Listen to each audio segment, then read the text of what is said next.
El ego contraataca.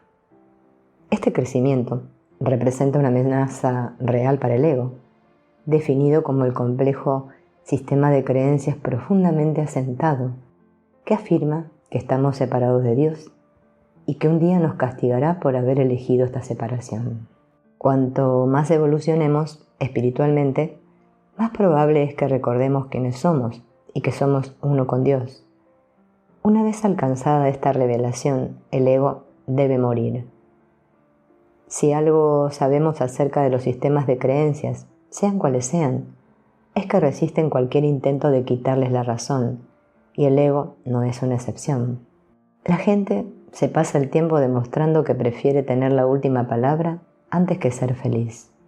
Por consiguiente, cuanto más aplicamos el perdón radical, más contraataca el ego e intenta seducirnos para que mantengamos nuestra adicción al arquetipo de víctima. Una de las maneras en que realiza esa labor es utilizando nuestras propias herramientas de crecimiento espiritual. Encontramos un buen ejemplo de ello en la utilización que hace el ego del trabajo sobre el niño interior para mantenernos bloqueados en el victimismo. El trabajo sobre el niño interior nos proporciona una vía de introspección y sanación de las heridas de la infancia que perduran en la edad adulta y afectan a nuestro presente. Pero, en nuestra fijación por nuestras heridas, el ego ve una oportunidad. Explota el tipo de trabajo con el niño interior que emplea como metáfora de nuestro ser herido para reforzar nuestro apego al arquetipo de víctima. El comportamiento resultante es una peregrinación permanente a nuestras heridas, otorgándoles poder al mencionarlas constantemente, proyectándolas en el llamado niño interior y utilizándolas como medio para intimar. Gran parte del trabajo con el niño interior de los años 80 se centraba mucho en condenar a nuestros padres u otras personas por el hecho de no poder ser felices al llegar a la edad adulta. Este trabajo con el niño interior nos autoriza a sentir que ellos nos hicieron eso o aquello. Resulta mucho más cómodo convivir con esa percepción que con la convicción de que demandamos de alguna manera ser tratados así. Ese punto de vista nos coloca automáticamente en la posición de víctima. Mientras sigamos culpando a nuestros padres por los problemas que tenemos, ese patrón de creencias se perpetuará de una generación a otra. La evolución espiritual trae consigo una nueva valoración y un conocimiento renovado de nuestro cuerpo físico y de cómo cuidar de él.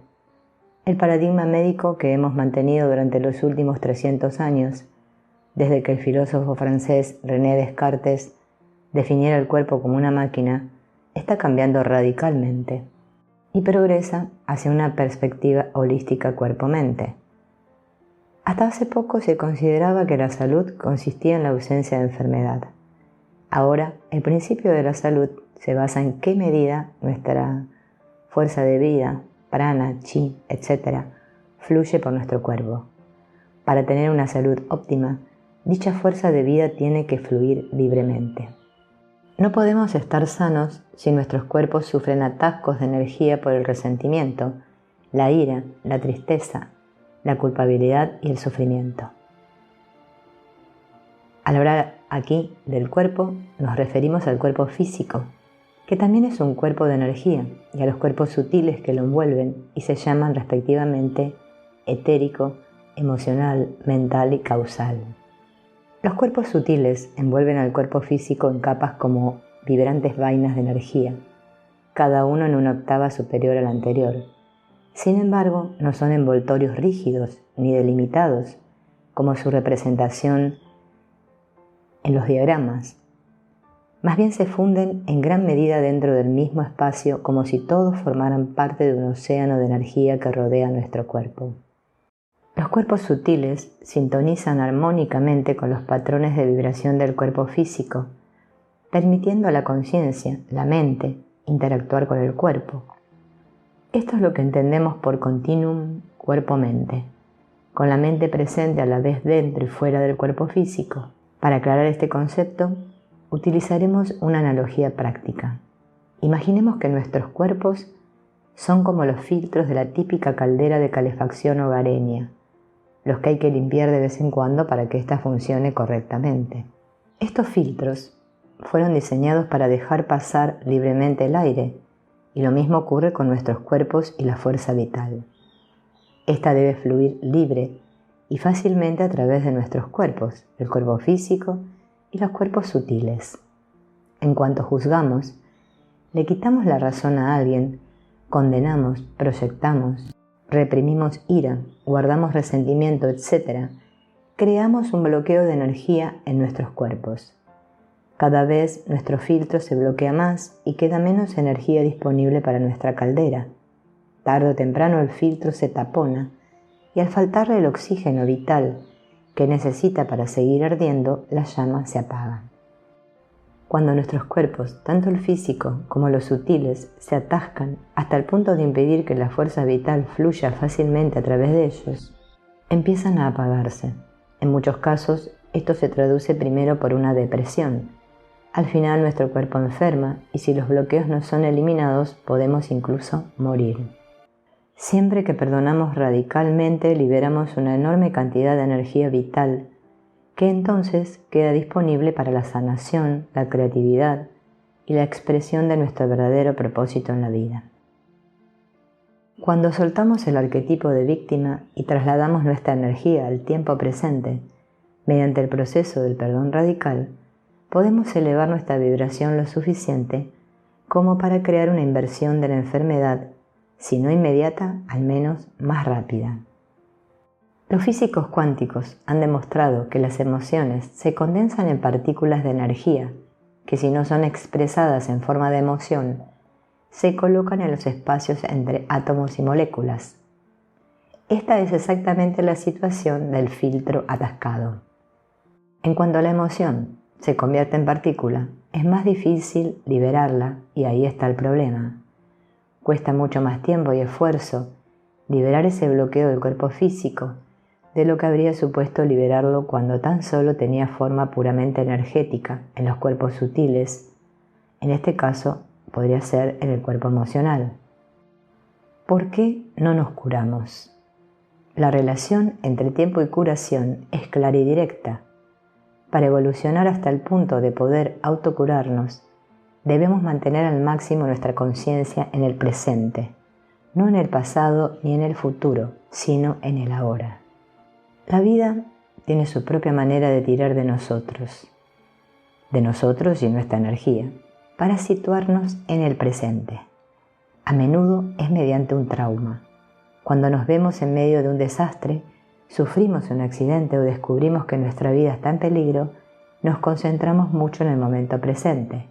Enfocamos instintivamente toda nuestra conciencia en el presente. De repente, ni pasado ni el futuro importan, solo existe el presente. La potencia de la energía así focalizada en el presente queda muy bien ilustrada en el caso de la madre que ve a su hijo atrapado bajo un coche y llega a ser capaz de levantar el coche del suelo para que su hijo pueda ser rescatado. Cuando estamos plenamente en el presente no tenemos ningún miedo porque no somos conscientes del pasado ni del futuro. El perdón radical nos ayuda a permanecer en el presente, porque no es posible perdonar radicalmente volviendo al pasado. Perdonamos en el presente a la persona que hace de espejo de nuestra proyección ahora mismo. Podemos elegir entre soltar el arquetipo de víctima, traer nuestra energía al presente mediante el perdón radical o esperar aunque un trauma significativo nos obligue a ello. En otras palabras, podemos transformar nuestra conciencia de forma voluntaria o esperar a que un desastre o una enfermedad letal nos lo imponga. Las 5 etapas del perdón radical. 1. Contar la historia. En esta etapa, un testigo voluntario y compasivo nos escucha contar nuestra historia y la reconoce como verdad nuestra del momento. El hecho de que alguien oiga y sea testigo de nuestra historia es el primer paso para soltarla.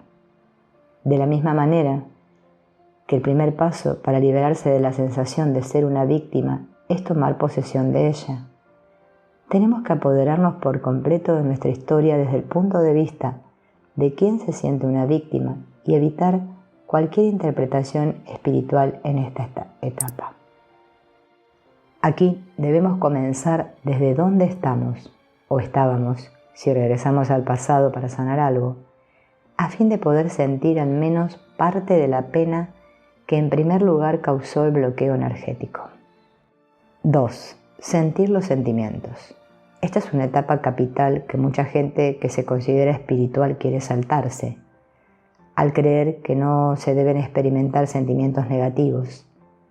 A esto se le llama negación pura y simple, y malogra algo tan crucial como que el auténtico poder reside en nuestra facultad de sentir plenamente nuestros sentimientos, y que en esto radica nuestra humanidad.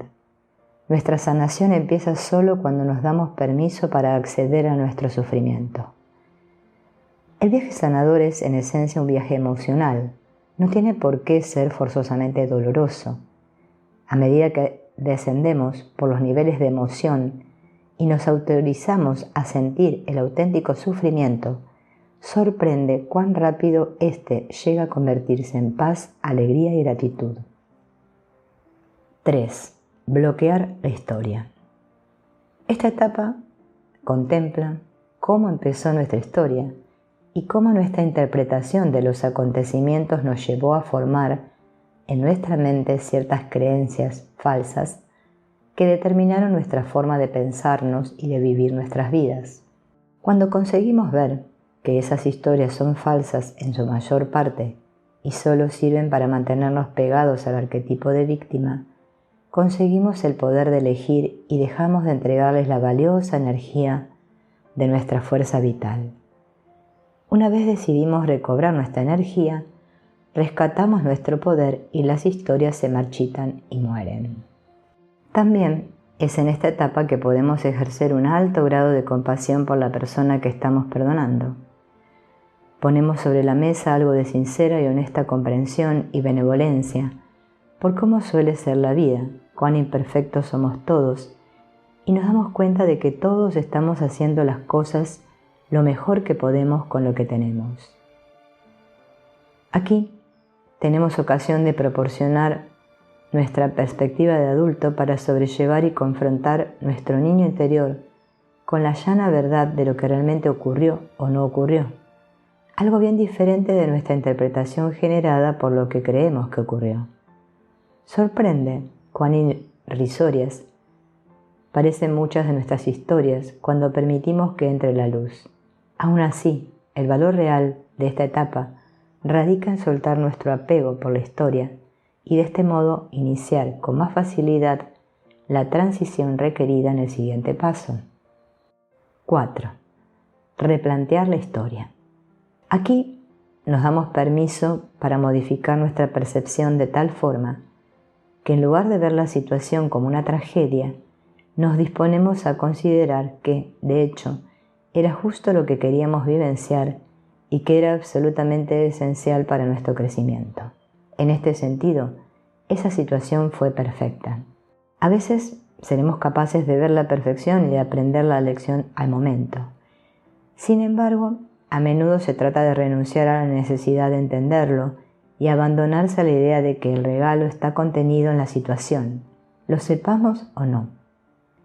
Es en ese acto de rendición que se aprende la auténtica lección del amor y que se recibe el regalo. También es la etapa de transformación, pues a medida que nos abrimos a ver la perfección divina en lo que ocurrió, nuestras historias de víctima, que antes fueron el vehículo de la ira, la amargura y el resentimiento, se conviertan en historias de aprecio, gratitud y amorosa aceptación. 5. Integrar. Tras permitirnos a nosotros mismos aceptar ver la perfección dentro de la situación y hacer que nuestras historias sean de gratitud, es preciso integrar ese cambio a nivel celular. Esto significa integrarlo en los cuerpos físico, mental, emocional y espiritual para que se convierta en parte de quienes somos. Viene a ser como guardar en el disco duro lo que has trabajado en el ordenador. Solo entonces se vuelve permanente. Fíngelo hasta conseguirlo. Perdonar es un viaje, y siempre empieza desde el punto de partida donde el perdón es ausente.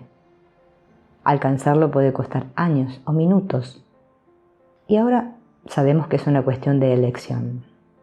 Lo hacemos en momentos en que nos sentimos incapaces de perdonar, y en este sentido es un proceso del tipo fíngelo hasta conseguirlo.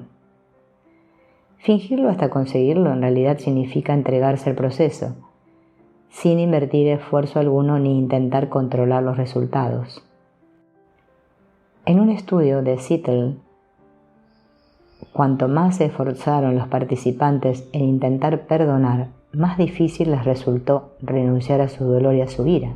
Cuando dejaron de intentar perdonar y controlar el proceso, en algún momento se operó el perdón. Es cierto que el pase energético de la ira y la condena al perdón y la responsabilidad es más rápido con el perdón radical, porque utilizar las herramientas de este nos permite soltar la conciencia de víctima. No obstante, y aún sabiendo que puede ser instantáneo, hemos de adentrarnos en el proceso sin ninguna expectativa acerca de cuándo se producirá un cambio de energía. El momento exacto en que el resultado empiece a asomarse dependerá de factores sobre los que sabemos muy poco. Puede pasar tiempo antes de que nos demos cuenta de que sentimos aceptación incondicional por la persona involucrada y paz con respecto a la situación. Y así es como nos enteramos de que el perdón se ha completado. Quizá esto suceda después de rellenar varias plantillas de trabajo. En todo caso, será un alivio para muchos enterarse de que no es preciso que nos guste una persona para perdonarla. Tampoco tenemos que permanecer en su compañía si su personalidad y o su comportamiento nos resultan tóxicos. El perdón radical es una interacción entre almas y solo requiere conexión anímica. Cuando sentimos ese amor incondicional por su alma, la nuestra y la suya se juntan y nos volvemos uno. Aprovechar la oportunidad.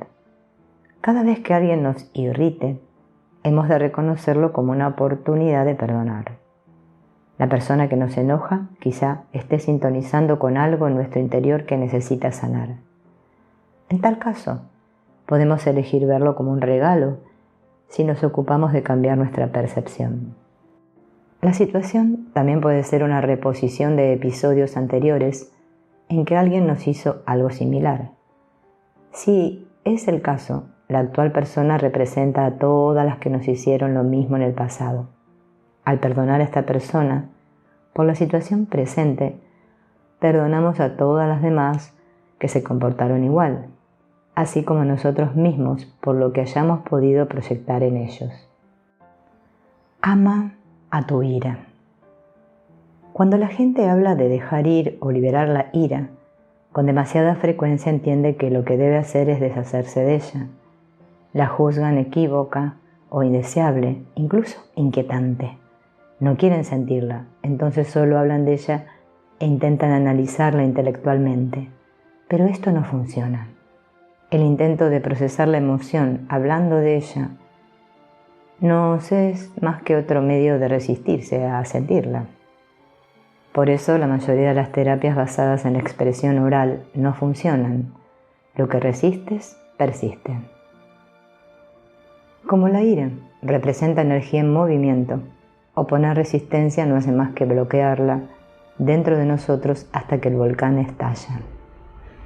Liberar energía significa, en realidad, liberar la energía atascada de las emociones retenidas, permitiéndoles moverse con libertad a través del cuerpo en forma de sensaciones. El trabajo sobre la ira mueve la energía. Lo que llamamos trabajo sobre la ira no se refiere exactamente a ella. Es el proceso de conseguir que la ira atascada en el cuerpo se ponga otra vez en movimiento. Sería más apropiado llamarle trabajo de liberación de la energía. Pero no importa qué nombre le pongamos, el proceso puede ser tan sencillo como gritar contra un cojín, vociferar dentro del coche, golpear almohadas, cortar leña o cualquier otra actividad física enérgica. La combinación de actividad física con el uso de la voz parece ser la clave del éxito en el trabajo de liberación de la energía. Con demasiada frecuencia bloqueamos la energía de la emoción en la garganta, ya sea ira, tristeza, sentimiento de culpa o cualquier otra. Entonces, la expresión vocal debería ser siempre parte del proceso. Tenemos que meternos de lleno en ello, no con la idea de deshacernos del sentimiento, sino con la intención de sentir su intensidad desplazándose por nuestro cuerpo, sin pensar ni juzgar. Si de verdad logramos entregarnos a las emociones, nos sentiremos más vivos que nunca y descubriremos que la energía se ha disipado. Cuando la ira asusta. Para muchos de nosotros, la idea de dejar aflorar la ira puede resultar tan espeluznante como imposible de plantearse, sobre todo si por debajo de la ira subyace el terror. La persona que nos hizo aquellas cosas tan terribles quizá siga ejerciendo una fuerte influencia sobre nuestro subconsciente. En tales circunstancias, no es recomendable realizar a solas el trabajo sobre la ira. Deberíamos trabajar con alguien que sepa cómo ayudarnos cuando sintamos a la vez ira y terror. Alguien con quien nos sintamos seguros y que tenga experiencia en ayudar a la gente a experimentar intensas emociones. Cuidado con la adicción a la ira. Aquí conviene advertir que es muy sencillo volverse adicto a la ira.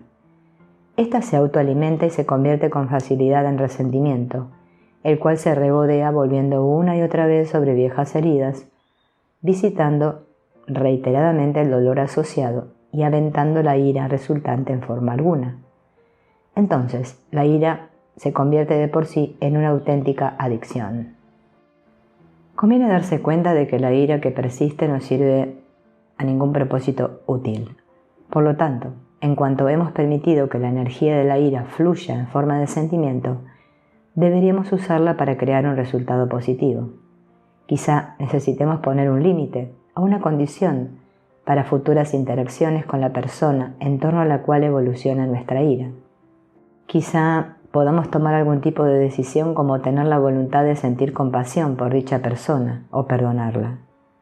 Solamente cuando utilicemos la ira como catalizador de un cambio positivo, de autopotenciación o de perdón, podremos prevenir que el enfado se convierta en un círculo adictivo. Bloquear la historia. La historia está donde reside el dolor. Es lo que escribimos en la casilla 1 de la plantilla para completar la frase «La situación tal como la percibo es».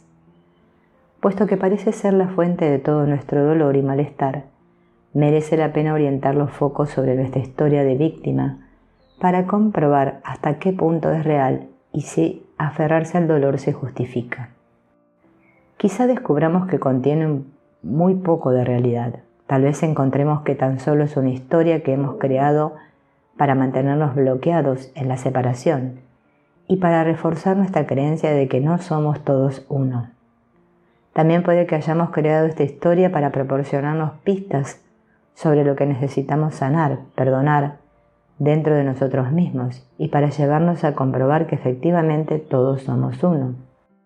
Obviamente, es a esta última posibilidad a la cual el perdón radical presta atención, porque creo que el auténtico propósito de la historia, y por supuesto el de todos sus personajes, es poner de relieve y traer a la luz de la conciencia despierta lo que necesita sanación. Al desmantelar la historia, hallamos una oportunidad de aprender la auténtica verdad sobre nosotros mismos y recordar quiénes somos realmente. Cuando remontamos la pista de la historia y de cómo se fraguó, solemos ver que, en primer lugar, se creó una profunda convicción negativa a partir de la experiencia. Tales creencias son inconscientes pero permanecen activas y para reforzarse tienden a crear circunstancias en el mundo ahí fuera que demuestran que la creencia es correcta. Solemos establecer esa clase de convicciones en edad temprana. Cuando algo nos ocurre, interpretamos la experiencia y damos un significado personal a la situación. Luego confundimos lo que realmente pasó con nuestra interpretación. La historia que montamos, basándonos en esa mixtura de hechos y ficción, se convierte en nuestra verdad y en un principio operativo en nuestras vidas. Estas historias se convierten en remolinos internos con sus propias frecuencias, atrayendo eventos y personas que las ponen en escena conforme a las creencias que contienen. Quizá representa el 5% de la historia real, el resto es pura interpretación, afirmaciones hechas por una mente muy inmadura y asustada. Es decir, que el 95% de la historia es, en realidad, un sistema de creencias. Tu yo superior sabe que esas ideas no solo son creencias, sino que además son altamente nocivas, pero como no puede intervenir directamente porque el espíritu nos dotó de libre albedrío, atrae a nuestras vidas personas que amorosamente representarán papeles en nuestra historia una y otra vez hasta que nos demos cuenta de que nuestra historia no es cierta. La centrifugadora del perdón. La centrifugadora del perdón nos ayuda a separar lo que ocurrió realmente de nuestra interpretación de los hechos. La centrifugadora del perdón invierte el proceso que nos lleva a elaborar una historia a partir de lo que nos ocurre. Para utilizarla, considera la historia que estás viviendo ahora, la que te causa malestar. Recuerda que seguramente no es más que una desesperada mixtura de hechos, lo que ocurrió y de una interpretación. Todos tus pensamientos, juicios, afirmaciones, supuestos y creencias acerca de lo sucedido. Carga la historia en la parte superior de una centrifugadora imaginaria, igual que lo harías con las zanahorias en el robot, y luego en tu mente visualiza la máquina separando los hechos de las interpretaciones. Entonces, como un buen investigador, sigue el proceso siguiente. Haz una lista de los hechos a medida que afloran, intentando ser lo más objetivo posible. Numéralos. Después de escribir los resultados, reconoce los hechos y acéptalos. Reconoce que cuentan lo que ocurrió y que nadie puede hacer nada para cambiar este hecho. No tienes otra elección que permitir que lo sucedido sea exactamente lo que ocurrió, pero mantente alerta para no generar excusas por ello. Esto de nuevo suplantaría los hechos por interpretaciones. Quédate solo con lo que pasó. A continuación, examina cada pensamiento, creencia, razonamiento, idea o actitud que impusiste sobre los hechos y decláralos todos falsos. Afirma que ninguno de ellos es válido. Reconoce que tan solo representan una cacofonía mental. Luego valora la importancia que tienen tus ideas, creencias y actitudes para ti.